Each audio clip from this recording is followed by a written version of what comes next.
todo el mundo, perdón, Ángel, la otra noticia de la pandemia es la propuesta realizada hace 48 horas por Estados Unidos de liberalizar las patentes de las vacunas para que estas, bueno, se puedan producir en más fábricas y que ese proceso de vacunación se acelere en todo el planeta, evitando con ello miles de muertes en todo el mundo. La Unión Europea, que era contraria a esta medida, dice ahora que se va a replantear la situación. Juan Fernando López Aguilar es eurodiputado del Partido Socialista. Señor López Aguilar, gracias por atendernos, muy buenos días. No estar con ustedes. ¿Es coherente, señor Aguilar, que la Unión Europea se replantee la decisión? ¿La propuesta de Joe Biden ha cogido por sorpresa a Bruselas? Honestamente, sí. Y no solamente encuentro coherente que la Unión Europea replantee su actitud y su enfoque, sino lo encuentro imperioso, porque somos muchos los que hemos venido urgiendo que lo haga. He intervenido varias veces en el Pleno del Parlamento Europeo y también en la deliberación interna del grupo parlamentario, en la preparación de cada voto, en el grupo parlamentario socialista al que pertenezco, poniendo de manifiesto desde el minuto uno que estamos ante una situación de emergencia y que quien puede más puede lo menos. Este es un principio jurídico fundamental, de modo que quien puede llevarse por delante los derechos fundamentales de los ciudadanos, quien puede suspender Schengen, quien puede suspender la libre circulación de personas, o el ejercicio de actividades profesionales, o encerrar a los niños en casa, medidas de confinamiento que han sido generalizadas en la Unión Europea, ¿cómo no va a poder intervenir el derecho de propiedad intelectual y de propiedad industrial que está detrás del régimen jurídico de las patentes de las vacunas, máxime cuando la Unión Europea ha invertido 6.000 millones de euros en la investigación vacunológica de la industria farmacéutica? Por tanto, somos muchos los que hemos venido urgiendo que se encuentre una solución jurídica que permita la suspensión de los derechos de propiedad intelectual e industrial, que haga que se incremente el ritmo de producción y de distribución de vacunas. Desde ese principio que ahora se ha anunciado tantas veces de que si no estamos todos a salvo, nadie está a salvo, porque la pandemia es global. Por tanto, creo que es absolutamente imperioso, que dado que la administración Biden ha tomado el primer paso, lo que es un indicador, una vez más, de que Biden está sorprendiendo, y sorprendiendo para bien. La Unión Europea tiene la obligación de alinearse con Biden en los foros de la gobernanza global, entre los cuales la Organización Mundial del Comercio tiene la llave de paso para esta solución, que no será fácil, que va a tomar tiempo, pero que es el camino del futuro sin duda. Señor López Aguilar, las farmacéuticas, como estaba diciendo usted, ya han dicho que no les gusta la idea, algo bueno difícil de encajar con el dinero que están ganando y la cantidad de muertos que hay cada día, porque además a más muertos son menos los clientes que van a tener en un futuro. Pero bueno, lo que me gustaría conocer es cuáles son los países que desde su punto de vista podrían ofrecer mayores reticencias, como ya ha dicho Alemania, que no le gusta la idea. ¿Y por qué? Esa evidencia está al alcance de cualquiera. La industria farmacéutica está haciendo un negocio multibillonario, no solamente por sus ingresos, por los negocios sustanciosos que ha conseguido firmar con los países que están necesitados, que están urgidos de vacunas, sino por su cotización bursátil. Y por tanto no puede sorprender que en cuanto Biden anunció ayer que va a apoyar esta solución extraordinaria, la cotización bursátil de esas industrias farmacéuticas se desplomase. No sorprende, porque cualquiera que haya comprado acciones con la intención especulativa de que crezcan de precio cada día, ante un anuncio como ese, va y las vende, lo que significa que su cotización se desploma. Pero eso no debería preocuparnos. La industria farmacéutica está haciendo un negocio multibillonario a costa de una pandemia que es global, que está causando un estrago, que es una catástrofe desde el punto de vista humanitario, desde el punto de vista sanitario, epidemiológico en primer lugar, pero que tiene un terrible impacto económico y social. Y se nos ha aducido muchas veces que el proceso de producción vacunológica es extremadamente complejo, que tiene unas materias primas sofisticadísimas, que además para cada vacuna ha hecho falta una investigación vertiginosa en la que se ha empleado 24 horas sobre 24, un proceso de una sofisticación insondable, nunca vista en la historia de la ciencia. Se ha trabajado contrarreloj y claro, hace falta tantos componentes, hace falta tanto conocimiento, hace falta tanta tecnología, que es imposible poner a disposición esa tecnología de quien no haya establecido plantas industriales en disposición de producirlas y distribuirlas, salvedad hecha naturalmente de esas grandes industrias que tienen plantas de producción de vacunas. Paradoja mayor es que algunas de esas plantas de producción de vacunas están en países menos desarrollados, por ejemplo en la India. paradoja mayor es que la patente industrial está residenciada, lógicamente, en Estados Unidos o en algunos países europeos, Reino Unido, Suecia, Alemania, pero ponerlas a disposición del resto de los países va a tomar un conjunto de decisiones que son jurídicamente muy complejas, que tienen que pasar por una decisión de la Organización Mundial de Comercio y luego crear una pauta de transferencia de conocimiento y tecnología que permita esas plantas industriales situadas en países menos desarrollados de producirlas. En todo caso hay que hacerlo, porque esta pandemia no va a desaparecer pasado mañana y por tanto, incluso si conseguimos esa inmunidad de rebaño en algunos países que sean masa crítica, podrá amenazarnos de nuevo alguna recurrencia, algún nuevo brote. Conviene atajarlo cuanto antes, por tanto, multiplicando la producción de vacunas. Y usted me ha mencionado que hay algunos países que se resisten. Claro, son los países que, digámoslo claro, pueden estar más próximos a la presión, lo que se denomina lobismo en la lexicología de la ciencia política que nos explica esto, a la presión de las industrias farmacéuticas que consiguen trasladar la impresión de que esa decisión sería contraproducente, porque ralentizaría la estrategia de producción y distribución que ya está diseñada por esas empresas, porque desincentivaría, desmotivaría la ulterior investigación en años venideros. ¿Por qué íbamos a investigar tan deprisa si nos van a rapiñar la patente industrial que tanto nos ha costado? Si alguien puede expropiarnos los derechos de explotación de esta vacuna, ¿por qué voy a investigar la próxima vez? Son argumentos intimidatorios que se han utilizado ante las autoridades europeas. Pero creo, insisto, que es una situación de emergencia que requiere ser atajada de emergencia. Por lo tanto, me encuentro entre los favorables de una solución extraordinaria, un régimen de intervención sobre la propiedad intelectual y sobre la propiedad industrial que sea acordado por todos los grandes países que pueden ejercer la presión suficiente como para que esta solución se implemente, se ejecute cuanto antes. Que no será mañana, insisto, señor no López, será pasado mañana, va a tomar tiempo. Señor López Aguilar, enseguida le doy la palabra a mis compañeros, a Juanma Betancur y Ángeles Arencibia, pero una cuestión, para que la propuesta de Biden fructifique y llegue a buen puerto, parece que tiene que recibir el visto bueno unánime de la Organización Mundial del Comercio. ¿Cómo sería esa tramitación de la propuesta y cuándo sería lo antes que podría estar lista? No es fácil, hay una discusión con respecto del íter procedimental, pero efectivamente tiene que pasar por una decisión de los foros de decisión de la Organización Mundial del Comercio y luego tiene que implementarse en unos acuerdos que serían vinculantes para las empresas farmacéuticas de transferencia de conocimiento y tecnología a las plantas industriales situadas en países menos desarrollados que estuvieran en disposición de producirlo. Podríamos estar hablando seguramente de un año. Eurodiputado, muy buenos días. ¿Y esto cómo se tiene que hacer? Porque claro, aquí hay dos planteamientos, ¿no? Uno es un poco manu militari, ¿no? Que no sé cómo se hace. Y segundo, pues simplemente sentando en la misma mesa a las farmacéuticas, a los consorcios, aquellos que son capaces de producir vacunas, que efectivamente también hay que decirlo.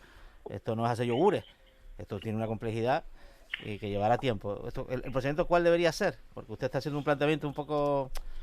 No sé, no lo defino, ¿no? Muy intenso, ¿no? Pero esto al final precisa también quizás de cierto acuerdo. Así lo han señalado algunos expertos, lo dijo en este programa hace unos días la catedrática de Economía de la Salud, Beatriz González, que es una persona, pues una profesional pues muy experta en que ha estudiado este asunto muy bien. Sí, así es. A nadie se le escapa que cualquier decisión que se adopte en este escenario es una decisión que tiene que superar muchas dificultades, obstáculos acumulativos.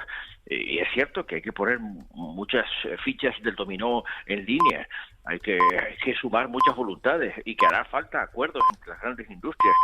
Pero también es cierto que desde que arrancó esto, hace año y medio, y ahí estamos ante esa fatiga que ya nos acucia, que ya nos sacude y que está teniendo además repercusiones políticas y sociales que son bastante palmarias, se ha trabajado muy deprisa. Y hay que continuar haciéndolo, hay que moverse deprisa.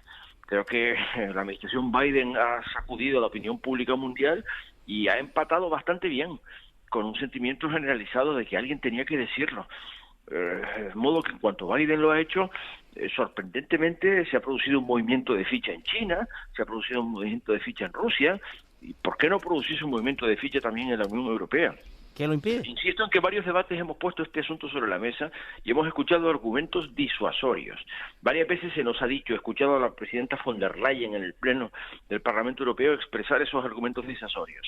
Lo más importante ahora, se nos ha dicho, es levantar las barreras comerciales que impiden la exportación rápida de vacunas, porque también existen barreras arancelarias y freno en frontera ante la exportación de vacunas de todo tipo, desde frenos legales de sanidad exterior hasta filtros que son un obstáculo a la generalización del conocimiento científico necesario para producir vacunas. Lo más importante es levantar las barreras que en estos momentos impiden, se nos dice, la exportación de vacunas, no tanto esa intervención manu-militar que acaba de describir sobre las patentes industriales, que sería contraproducente, porque generaría un escenario jurídico de gran confusión, litigiosidad, además de desincentivar el conocimiento científico. Pues este es el momento en que nos damos cuenta de que el ritmo de producción de vacunas está siendo incumplido, incluso después de los contratos sustanciosos que han sido firmados por la Unión Europea con el respaldo del Parlamento Europeo, porque nosotros endosamos esa estrategia, de modo que hay que tomar medidas extraordinarias. Buenos días, señor López Aguilar. Le cambio un poquito el tercio. Estamos a punto se está a punto de extinguirse en España la situación de estado de alarma y las diferentes comunidades autónomas están tomando decisiones respecto a qué va a pasar, ¿no? A partir del día de este domingo. ¿Cree usted que es evidente que cada comunidad autónoma va a tomar una decisión diferente y va a tomar unos acuerdos diferentes? Pero mi pregunta es si cree usted que existe el riesgo de que estas decisiones tengan un componente ideológico, es decir, que las comunidades del PP pues tomen una serie de decisiones por un lado y otras comunidades en otro sentido. Amparándose en esto que nos viene desde las elecciones en Madrid, ¿no? Recurrir a la libertad, ¿no? Como en el sentido, en el contexto de la pandemia, ¿no? Que es un tema científico y sanitario, ¿no? Sí, lamentablemente sí. Lamentablemente sí existe ese riesgo. No le voy a sorprender, el escenario jurídico dista de ser óptimo, ¿verdad? No, se ha movido de una forma impredecible hasta hace muy poco tiempo. Los que somos estudiosos del derecho o tenemos alguna experiencia en derecho, no podemos ser ajenos a la perplejidad que produce hasta qué punto muchas arquitecturas constitucionales de los Estados miembros de la Unión Europea han sido cuestionadas por las medidas de emergencia que han sido adoptadas a menudo unilateralmente por los Estados miembros en la lucha contra la pandemia. En los Estados descentralizados esta problemática se exponencia, se multiplica por n elevado a n. Y efectivamente hemos llegado a una miríada de decisiones en la llamada cogobernanza que han producido un escenario de incertidumbre, de inseguridad jurídica que afecta a derechos de ciudadanía, a menudo a derechos fundamentales. Y en este contexto el Gobierno ha adoptado un decreto ley urgido por la inminencia de la caducidad del estado de alarma prolongado del que venimos, que deposita en el Tribunal Supremo la competencia de unificar la jurisprudencia que ya se presume, se intuye, se sabe que será contradictoria entre los distintos tribunales superiores de justicia. ¿Y por qué habrá que recurrir ante los tribunales superiores de justicia? Porque las medidas las adoptarán las comunidades autónomas y serán dispares entre sí. Y créanme que me he enfrentado 1.000.000 de veces desde que estamos en esto a la pregunta de ¿cómo es posible que en Valencia sea posible esto y en Madrid no sea posible? ¿Cómo es posible que alguien pueda venir de Roma a Canarias y yo no pueda viajar al Hierro? No hay respuesta jurídica para eso. Son decisiones políticas adoptadas por las autoridades, compelidas por una situación extraordinaria, que nos desafían muchísimo. Me pongo en el pellejo de quien tiene que tomar las decisiones y claro, todos lo pasamos mal. Entonces, solo cabe decir que ante cualquier situación que resulte impugnable desde el punto de vista de su adecuación a alguna otra norma que sea superior o prevalente, habrá recursos. Esos recursos los resolverá el Tribunal Superior de Justicia y el Tribunal Supremo unificará la jurisprudencia. Pero, eurodiputado, entonces es un error. ¿Debería haberse prolongado el estado de alarma? No, creo que en términos óptimos lo que podría haberse hecho y no se ha hecho es una reforma de legislación que hubiera establecido una seguridad jurídica que en estos momentos no tenemos. Lamentablemente, se podría haber reformado la ley orgánica de estados de alarma, excepción y sitio, se podría haber reformado la ley orgánica de medidas de emergencia en materia de salud pública. La Ley General de Sanidad prevé un régimen general que tiene un complemento en situaciones de emergencia sanitaria que permite hacer determinadas decisiones restrictivas de derechos en condiciones excepcionales, siempre revisables por la autoridad judicial, pero ambos describen algunas lagunas evidentes en relación con una situación que no tiene precedentes. Eso se podría haber hecho si hubiese existido una atmósfera política que hiciera posible ciertas reformas, en particular aquellas que requieren mayorías cualificadas, como es el caso de las leyes orgánicas, una situación política distinta que lamentablemente no tenemos. Vivimos en una legislatura en la que hay un gobierno minoritario, en el que los dos componentes del gobierno de coalición no tienen mayoría absoluta, tienen que negociar a 7 bandas para sacar mayorías cualificadas, para sacar leyes ordinarias, ni de cuento leyes orgánicas, con una oposición ferocísima en el Parlamento, con una crispación que es la característica de este tiempo político que estamos pasando, con una explotación continua de la fatiga de la pandemia en términos políticos, fuego cruzado, pues muchas cosas, imagino, explican que no haya sido posible reformar esas leyes orgánicas que hubieran provisto cierta seguridad jurídica. Eso es lo que ha defendido el Partido Popular también. Claro, el Partido Popular recomendaba modificar la legislación sanitaria y la legislación de salud pública para que fuera posible tomar medidas de restricción sin recurrir al estado de alarma. Y el gobierno... Pero alguien ha visto al Partido Popular, no solo propuesta constructiva, ni nada que indique una actitud de querer participar en ninguna definición de ninguna política de Estado, de ninguna respuesta de Estado. Si el Partido Popular ha dicho una cosa y su contraria con tal de hostigar al gobierno, pero si el Partido Popular se opuso a lo que supuestamente era un abuso del estado de alarma, que definía poco menos que una nueva situación autoritaria en España que requería incluso la intervención de las autoridades de Bruselas, y luego cuando el Partido Popular ha visto que el gobierno ha intentado establecer un marco de cogobernanza con las comunidades autónomas a través de los consejos interterritoriales, ha denunciado que el gobierno declinaba su responsabilidad, se escondía detrás de las comunidades autónomas. El Partido Popular ha dicho una cosa y su contraria, y nadie le ha visto una sola propuesta constructiva. Ojalá el Partido Popular estuviese en alguna mayoría cualificada. Le pongo un ejemplo. ¿Será posible que tenga el descaro el Partido Popular de denunciar que en España se produce un retroceso del Estado de Derecho porque se ataca la independencia del Poder Judicial, cuando es el Partido Popular el que impide la renovación de los órganos constitucionales de acuerdo con los mandatos de la Constitución, en periodos perfectamente señalados por la Constitución, por una sola razón, y es porque el Partido Popular pretende prolongar agónicamente hasta que los españoles le den la razón?